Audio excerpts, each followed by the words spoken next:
Good evening, Nigerians. Um, how are you all doing? Okay, a quick one, please. A very quick one. I don't want to take your time. I want to say something about my previous video. Sorry, post. Yeah, making this video concerning my last post I made on Friday. Yeah, this particular post where I said the Muslims in the eastern part of Nigeria facing an existential threat from their fellow Igbos, and I posted it. And to be honest, that particular post, I didn't actually mean to cause any chaos on the internet. Okay, I just made, in fact, the last paragraph on that post should have told you that this is just me being funny, like I have always been. Yes, but when I went through the comment section, I was marveled.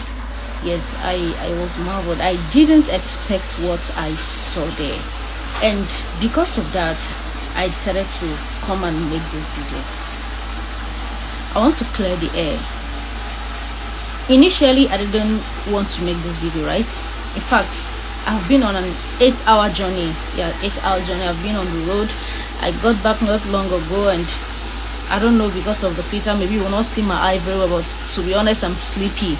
I just wanted to rest, but I said, no, let me address this. Yes, let me address this issue, because I've been getting a lot of tags, calls, and messages on my messenger, people calling on my attention, and the comment section too. They're calling me a liar, that I lied.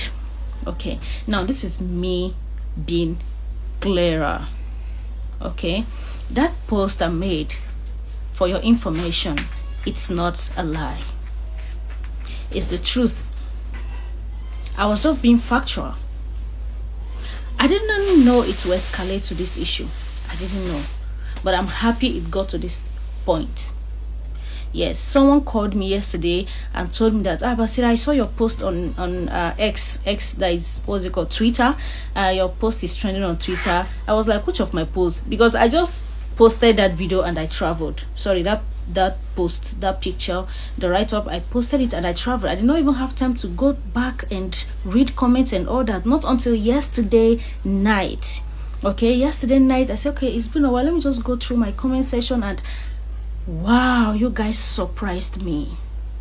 Like, for real, you're calling me a liar. And I saw a comment where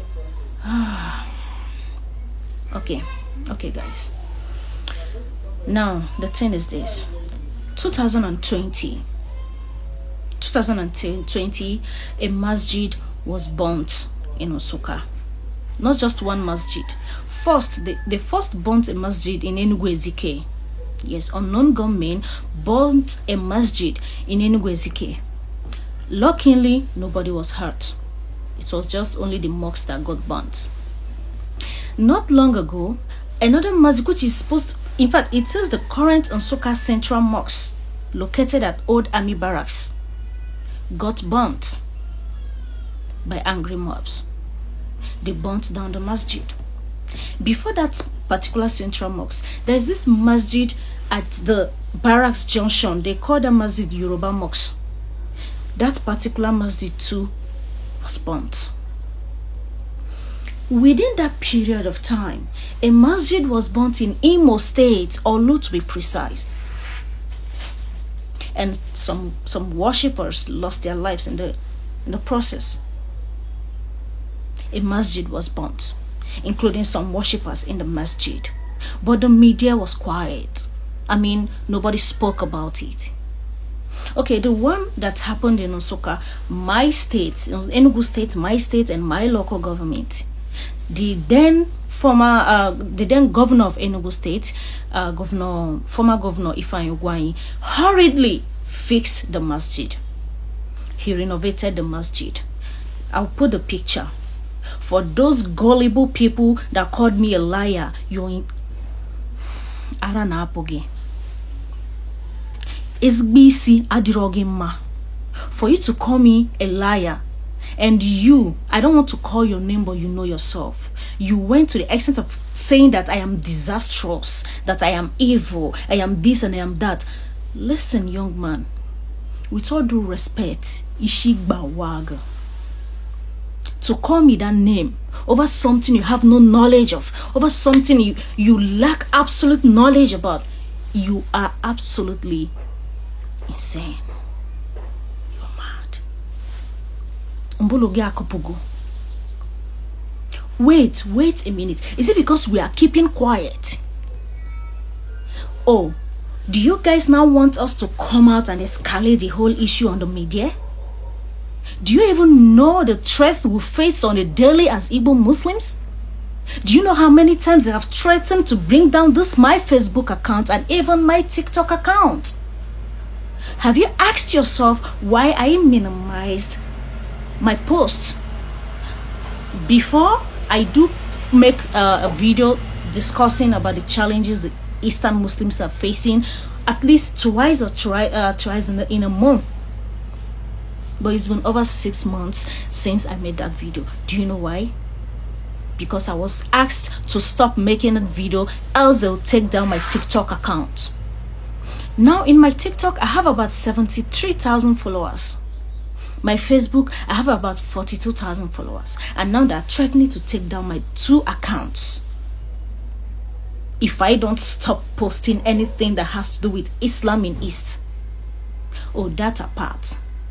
Tell me anywhere in Nigeria where a federal university or federal universities are fixing exam on Salah Day, if not in Southeast, South. Last year, 2 universities, federal, this one is not private, it's not a state university, this is federal university, they fixed exams and tests on Salah Day. And people were quiet. Nobody wanted to speak about it.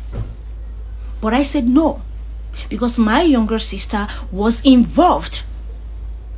It affected her. She can't be in school writing exams while others are celebrating Eid because of the... Okay, Facebook policy. I don't want to use nasty words. Okay, but for you, those of you that said I lied, those of you that said I lied, with all due respect, Aragbabogi, to say that I lied even when the truth is clear. A Muslim man was killed in Ebonyi State. He was shot dead by unknown gunmen, even though we know who they are. But what did the media say about it? Everybody kept mute. Oh, probably because those that were supposed to talk about it, those that were supposed to look after the welfare of the Igbo Muslims in Nigeria, are busy fighting for political positions in Abuja. Perhaps. I don't know. So for you to come and say that I lied, for you to say that I'm disastrous, I am evil, I am that, you are sick. In fact, you need help. Urgent medical attention, because he could go. It's because we are keeping quiet. If the Igbo Muslims should take it up to the internet and review every persecutions we've been facing at the hands of you people, the Igbo Christians, I hope you can withstand it. Enough of the truth. Enough. We are not dumb. We are not blind. We can see and we can talk. And if our voices cannot be heard, our keyboard will do the talking. If you ever call me a liar again, I will not find it funny with you. I promise you. We're not even ready for this discussion. If you are ready, you know where to find me. We will now go back to the case. Then we will go back to the case of Ife Nachiani. We will start from there. I believe we are not ready for this conversation. But if you are ready to have this conversation, you know where to find me.